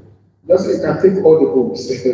And then he gave me all the books. And then I went to the market, I sold all the books. So in 30 days, I made almost like 5 million, you know? And then I came back, I gave him all his money. And he was looking at me, like, how did you sell it? I said, that's not your business. And I trusted it. So I started learning that life will never give you difficulties that God will not use it as an opportunity for you if you know how to interpret it. Now, we'll get back to you when you were born. It's not a disadvantage. Rather, it is an asset if you know how to interpret it. You know, whether you are raised by your parents, whether you are raised by guidance, whether you are raised by whoever raised you, remember that God is your source. And as a result of God being your source, you must take advantage of that. So, I started telling you about that, you know. Then I was a teen, I started doing all of the stuff I was doing, and I said to myself as a boy, with all I was hearing in church, one day I said, I think my biggest ambition, and a lot of people have talent, but I said, it's like my talent is to make money. Hello? You know, I just came to town to just came to town to make money legally, morally, legally, as a doctor. And we talk about the way. You remember I remember those days that I used to organize all those millionaires meetings that I would invite you. Then I was trying to do the answer. I would bring all my friends. I would say, don't worry, I'm a mentor, maybe so you know, that's why. Can you talk to me something yesterday? That to be rich, you must know how to follow up. That's when you have been following me up. That for me to come. And I said that you don't need to follow me. Once is enough. It's like once have I spoken, once have I heard. You know, once you have told me it's enough. But I'll tell you the guy I was following yesterday, I'm learning something new. No, I'm reading a book on follow up. Because I think I need to go and write a revision. Because you know, when you keep telling you, don't forget on the 18th. Don't forget though, even this morning. As if all my still blessed with that, I will see you by God's grace visibly. But the point is, following up on your dream is a skill. A lot of people set up, you know, claim that they are going to have a dream. I remember those days we used to, just like Joshua said, we all used to see that very point. I called my friends at church, and I said everything that we have heard. I think me and Tika Kaya of sounding intelligent. I want to start acting so. Because you know, you can be sounding intelligent and not acting intelligently. You know all the codes, you know all the messages you have there. Your note is full, but your life is empty. So many a time, that's how some people live their life. They know all the messages, they know the best thing, they even know, you know, when before you say a word, they can anticipate what will come next. That's how I know I've always heard that word before. But it's not enough to hear it. What are you doing with it? So at 18, I started moving, I started doing stuff, I started learning. And one day, accidentally at 24, I was in a bookstore, generally with myself. I saw a guy that came to buy a book, and the book in the bookstore, they don't know the book to sell. A very big store. And I was telling the guy the book to buy. And so I had the book, the owner of the store to sell about 50,000 naira in one guy. And they're looking at me. So the guy that bought the book was so fascinated. He now said he would like to see me. So we met, and that told me, I want to start real estate company, but I don't know how to start. I said, me, you need to tell you I've started one before. He said, well, it's like you want to sell. I would like us to partner. And then I said, okay, I think that is fine. I didn't know, but it just felt, it looked like my future. I just said, okay, the guy says he's going to offer me 10% of the business. At that time, my desire is not whether it's 10% or 100%. I need an expression for my life. I need a bigger expression for my life. So I decided, he put me in marketing, I set up all the marketing stuff, and we started selling. And then, that same year, I was, you know, we started everything, 26, and I went all around the street of Lagos, from everywhere to CMS, by, and within the space of 11 months, I was able to sell 700 plots of land in Lagos, and I made a profit of $1 million for myself. Okay, clap for yourself. Okay, so suddenly I realized that there is no scarcity of money. There are just people that lack capacity to attract it. So that was the moment, the miracle in my life that happened. So after 1 year, you know, small money is a sin because it makes people lose their target. So the guy that we started doing business with, I saw the money that he made and greed just set into his own life. But unknown to him is the fact that he was not learning how to make the money. He was just fascinated with the money that was made. So I said, okay, there will be a time in the life of Paul and Barnabas that they will have to part ways. So both of us will part ways. Today, he's no more in the business, but I'm still there.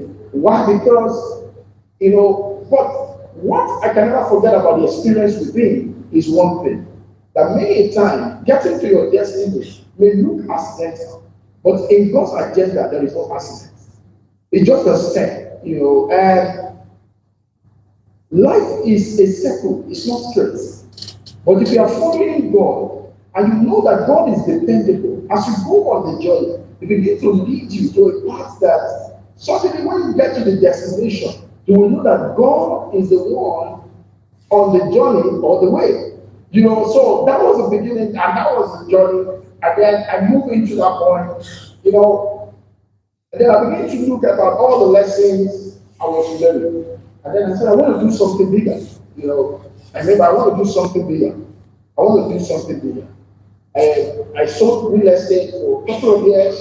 And I said, no, I think by the grace of God today, I've raised some of the guys in my field, in my industry, are my contemporary guys. I've been able to help them, I've raised them, some of them are doing mighty work today. Even though they don't give me the credit, but you know, the truth is, because it looked like my destiny. It looked like my new level. Because I knew where I was coming from. The guy that the first time I saw Uma Palo was when I was 19. Hello? Hello? I know I have to walk into a room of Palo with my friend in school. Because we are all poor. Because when I left school, we are all poor. So the guy will be talking inside school that they are going, that they have a room. Sir, they will say they have a room. I'm like, well, you must be joking. They sound like alien to me. Because what do you say you have a room? How now? Like in half. And then I will follow them. Oh, we all check. I say, guys, show me your room. Now, you say you have a room. And by the time the guy will show me the room. The room is bigger than the room we all are staying. And then I realized like that. Also, when I got into real estate, I was just fascinated with the idea that I think the room I do not have, I think I want to make it available for some of years. So sometimes your pain can become your dream, and it can become your future if you know how to interpret it. So I started learning, and this is the first thing that the principle that guides my life is that God is my source. God is my source. There is no any other thing, you know. And one thing I want to wrap your mind around today is that all that we're sharing here today, there are so many destiny that is also attached to yours. You know, because I remember those days, you know, when they would say things like people who are traveling around the world, you know, we'll all be in the church and we'll be saying, you know, listen, it looks like the future. So how would you see this future that is what I'm talking about? Now this future is where it's the same. But so we started learning. And now I would take my friends, some of my friends then in Yoruba, we all, I'm the one that used to marshal them. I'm not shorter than all of them, but I'm not that used to marshal them. In the early things of Banana Island, I would tell them that we should go the heavenlies of this world and all of them. I would say we should go to Banana Island. I would take them to Banana Island. They were just doing it. I would take them, we will walk around the whole place. We will sit down by the waterside. I will be telling them, guys, this thing is not beyond us now. They will be looking at me like this boy is mad. They're like, this thing is not beyond us. Who can succeed? Who can make it in this life? There is nothing. You don't even know how to do it. But God knows. So God is your source and God is my source. So for me, I started, you know, understanding that fact that God is my source. And it's your source too. It's nobody, it is Pastor's source, it's Pastor's source, is also our source. So you must understand that. The second thing that I mastered, I begin to develop is skill. Because success requires skill. And skill is a function of mastery. So you cannot, you know, the earlier question that was asked is, how consistent can you be? How consistent can you be? You have to be consistent. You know, you have to be consistent. One of the things I learned from you, and today, some guys come to my house to come and use my library as a museum. So they will just come and say, our library is looking for. No, but I learned it. I realized that I needed a future. And one of the books I read those days is a book called As a Man Thinketh. And I can never forget the line in that book. I put it on the wall. It said, there is no possibility in any man that is not in every man. And he said, a man cannot travel within and stand still without. A man cannot travel within and stand still without. It means that the moment I can travel within me, there is nothing in this world that can stop me on the outside. Nothing. Environment cannot stop me. Conditions cannot stop me. And I tell my friend jokingly, I said, since we have been growing up, has there ever been a time that Nigeria is more hard? Hello? Since we have been growing up, has there ever been a time, has there ever been a time that I said Nigeria is not hard? this year, Nigeria is so soft. And people say, oh, being hard is not a news. Hello? It's not about the market, it's not about the economy, it's about the action you are willing to take. So developing the right skill. Some of us, it begins with how we read our books today. Don't settle for small ambition. God wants us to have big ambition that can bless other people, that can change your own life. Because you see, developing skill. So I started developing skill. One of the first skill I developed consciously is courage. Courage is a skill. Never forget that courage is a skill. I remember one time I sold a property to a woman in ExxonMobil on the phone. The woman paid a lot of money, and the woman said she would like to see this guy that I've been talking to. And then when I got to ExxonMobil, the woman, I was sitting at the reception, and the woman was calling me on the phone. And I said, I'm here at the reception now. And the woman came.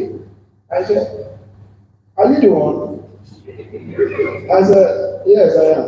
He said, I didn't know you are this short. I said, no, you are very correct. I'm short physically, but my DNA is very tall. Hello. So the point is, a lot of people complain that they don't have, that they want to build their self-esteem.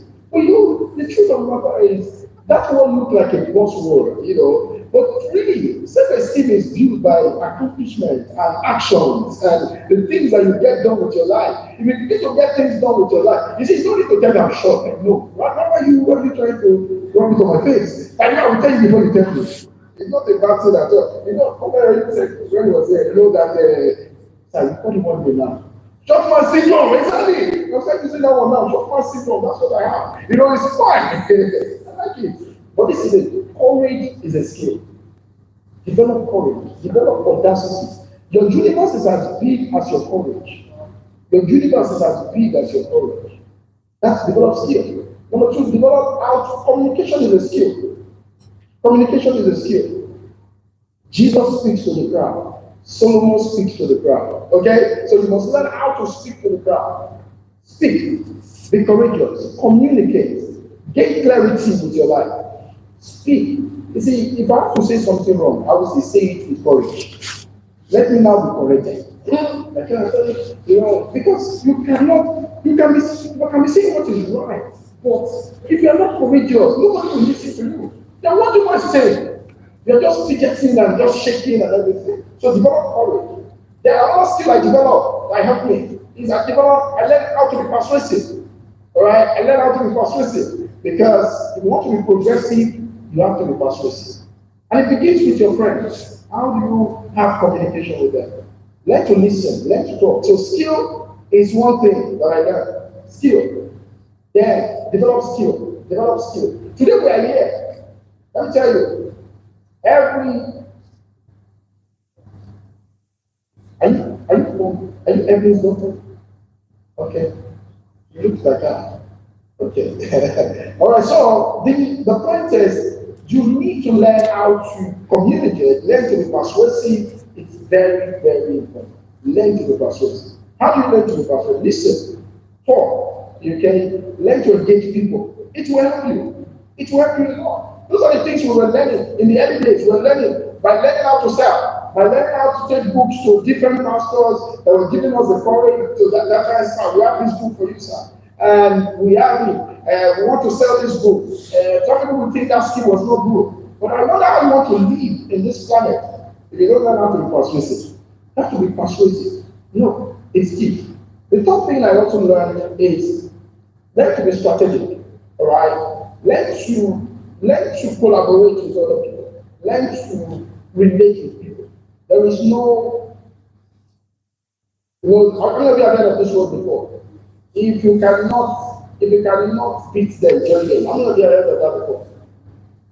But that's not the right word. You see, if you cannot beat them, don't join them. Arrange to get them beaten. Hello? Hello? If you cannot beat them, don't join them. Arrange to do what? It's called collaboration. Learn to collaborate with people. God is unknowing, but you can learn. You can collaborate with people. The reason why God says you cannot know all things is because the sovereignty of God is what makes him know all things. But what God has done for all of us is that we can collaborate with ourselves so that we can get better. So I started doing real estate. I started, telling myself I want to do bigger things. One of the strategies is that I want to do big things. My friends were doing properties on the island and all of that. I was doing it at the point. But I told myself, I want to do something big. And then I remember one day I went to the mainland and they told me there is a property somewhere. I don't even know my little GRA. Okay, we'll leave it for island. Sorry. So there's a place called my little GRA. I saw a property there, about 30 acres of land. And I said, I'm going to buy it. Now remember, I got stubbornness. Now that has been converted. So I went, we negotiated. The family look at me, they look at my statue, like, who does this? Like, what do you want to buy? And I said, okay, I want to buy this property. The property has water and everything. And at the end of the day, we negotiated. They said they're going to sell me the property for almost about 2 billion. And at that time, excuse me, I did not have the money. I said, well, we are going to pay, but you can have an arrangement. You can pay for this property. It's not a problem at all. I want to talk to my investors. The money can be generated and they're looking at me. You are the investor. Okay, let's go on. So at the end of the day, I went back. You see, the point is, what? Guess what? To fast track that, we bought the property. And then when we bought the property, the Lagos State government said they're not going to give one person a 30 acres of land inside Magodo. That's not possible. Why would one person have a 30 acres of land? That's why you have God. Remember I told you about the source. So we went back to God and thought, now, we have got this land now. Let them give up. And then they said the House of Assembly have to sit on it and have to have conversation on the land. They sit on it. They have conversation on it. They said, this on the God at the end of the day. They said, just give it to him, all right? So they gave us the land. So we got the land. Then we went to another place. We know a place called Animation Local Government. I wanted to buy land, the largest portion of land there. I went there again. There's no money, right? And I got there, I said, I want this land. It says 22 acres. Okay, we're going to buy it. Okay, we're going to talk about investors. Okay? That's a lie. Are you getting the point now? We're going to talk about investors. It's a strategy. We're going to talk about investors. And eventually, we bought it too. And then we went to another place. They said there's 60 acres of ground. It's an island, also on the mainland. We said we want to buy. They said, this is the one. We're going to talk to our. Okay. So, because the ultimate investor that we have is God. And he's always with us, and you must never forget that. Remember the source is the source, then you're developing the skill, you must learn how to communicate. Because it's that's the advantage you and I have. I'm talking to you as people that are on the same level. If I'm not talking here today and I sit among you, you think I'm in year 2, isn't it? Don't we look alike? So fine. So the point is, it's a strategy. So you have to keep going. Courage is very important. Collaborate with other people. What strength do you need to do? Who do you need to learn from? These things are very important. And then you need to develop systems. What do I mean by system? System in thinking. Because what is system? System is a principle of order that render confusion impossible. Hello? System is a principle of order that renders confusion impossible. Your thought must be documented. Don't have a scattered thoughts. You see, the best thing you're learning from all of the classes that will be shared tonight, this morning, is not necessarily what we are saying, it's what you are picking. It's not what I'm saying that matters to you. It's to look at it and say to yourself, what am I learning from what he's saying? Write it in your own language. Write it in your own notes. That becomes your own thoughts. That becomes your own content. So, system. So, begin to look at your life. This is like a guiding principle for me. So growing from a guy that was just there in that place, 18-year-old boy that decided to make something different with his life, learning all the lessons, reading all the rules, meeting to acquire again and again, that kind of go to God. I remember, sir, I know your favorite. The first gift you gave me was one day you and your friend, you and your partner, went to go and eat. And then I was sitting in your reception. I just after the one more there, I give me 40,000. I know you can never do that. And that money was like a seed to me. I said, no, give me 40K. I didn't spend that money. I kept that money for a long time. Why? Because the reason why I kept going back to him at that time is that it looked like my future. And I need to keep reminding myself that, you see, you need to keep gazing at it. If you can't see it, you can't seize it. Do you get what I just said? Are you sleeping there? Okay, thank you. If you can't see it, you can't seize it. So the point is, you have to keep seeing it. You have to keep seeing it. As you read the book, as you read the Bible, stop reading the Bible as if it's just a story of a man. See it as your own autobiography. It's your destiny. It's a story of your life being given to you. Every volume, every pages of it is your life. So if David can rise from nothing to something, that is your life. That is your biography. So you need to keep doing that. So the strategy, the system, document, read, document, learn from people, keep documenting. You know, our own generation now, we all just want to enjoy life. No time for wisdom anymore. We must take the time for wisdom. We must take the time for thinking. We must take the time for learning. You must do all of these things every single day. Because it says nobody has serious impact that does not take life serious. Hello? Nobody has serious impact that does not take life serious. The moment you don't take life serious, you can never have serious impact. You will live your life, you'll be there, you don't do everything. So we keep doing those things, we keep developing the thought. We keep going out there, we keep expanding. Because you know why? Some of you sit there, you're like me, God wants to make you the new ancestor of your family. And what that means is that the new ancestor means that you are going to be breaking ground. You are going to be doing different things. Who have the biggest advantage? You have God. You know, you have the biggest advantage. It's God. It's inside you. Don't take that for granted, my friend. Never take that for granted. That's when we started advancing. We started changing levels. You know, so today, the same business that I started, 12 years ago, by the grace of God, I'm now effectively running it in 6 countries, glory to God. Okay, so we're now running in 6 countries: South Africa, Lesotho, Botswana, Ghana, Cote d'Ivoire. All right. The point is, it started with a seed. It started with me telling myself that I can succeed under God. I can make a difference under God. I started developing myself. I read a lot. And what I mean, I read a lot, not a lot, okay? Compared to the book in the world. But I knew that I have to travel within. I have to travel within. One of my guys is here. Sometimes I was just telling, I'll say, Joshua, every other book on Amazon, he will be telling me, that book is $100. But the point is, okay, send it to me. I want it. You know what? Because the truth is, if you cannot invest what you have not invested, it is part of wickedness to be seeking the fruit you have not planted.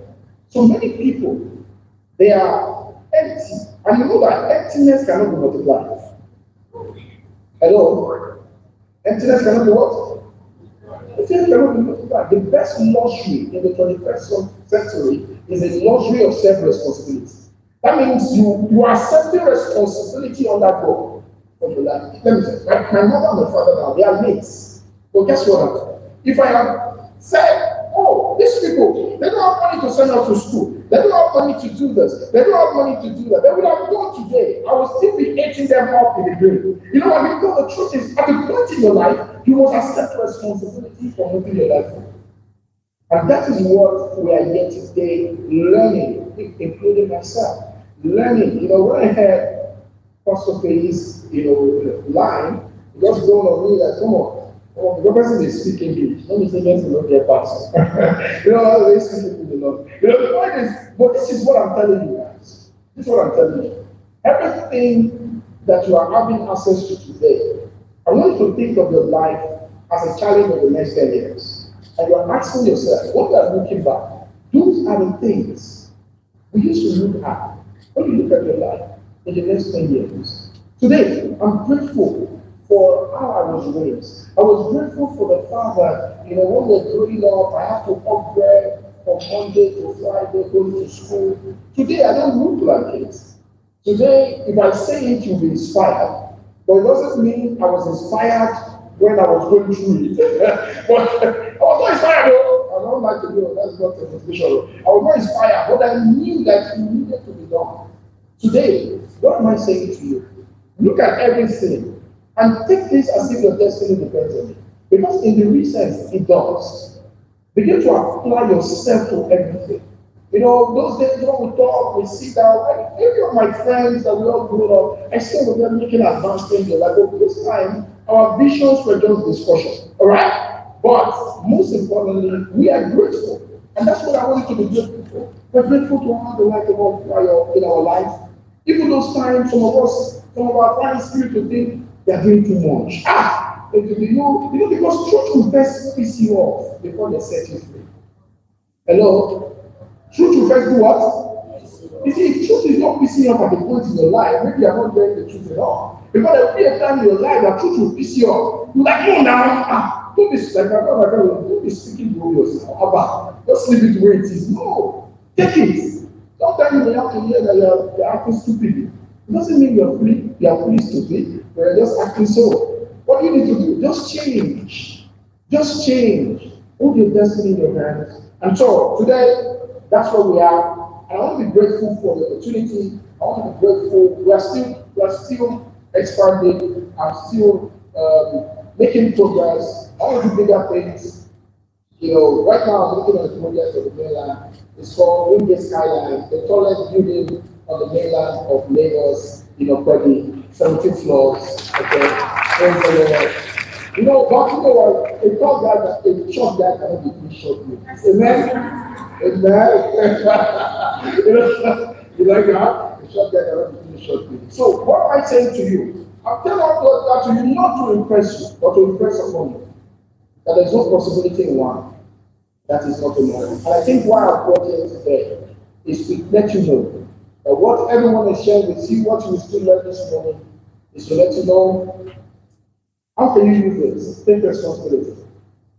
Tell yourself, this study I've spoken, and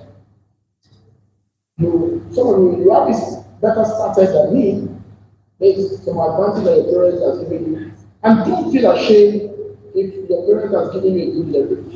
Because the truth of the matter is, by the way, we are not meant to fully start from the scratch. Because we are not Richard Carr. Hello? But some of us, we have to just start from the scratch. When you're not starting from the scratch, guess what happens? Take advantage of that. Use it well. Run with it. Because clarity is very important. So use it. I believe that taking this forward is going to be helpful.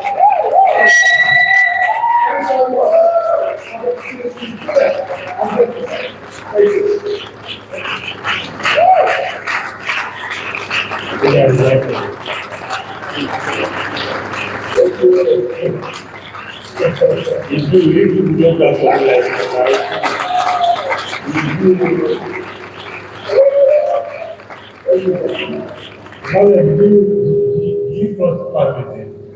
In glory or outside? Okay. Does anybody have questions for him? You have questions for him? All right, thank you, Father. Thank you very much. You see was just what I said about him. All right? He's a very bold guy. He's always going for things. He's always doing things. It's like you. All right? Okay? Now it's time to stretch. Stretch. Are you good? Where is the time came? She's there. Are you ready for them? What should they do? We will take a 20-minute break. All right? There's refreshment for you. We are going to feed you today like crazy. Don't worry. It's workshop. We walk and we chop. We walk, we chop. Don't worry. All right, we gather here 22, 10 and 2. All right, to kick off again. Thank you very much. Thank you. Thank you.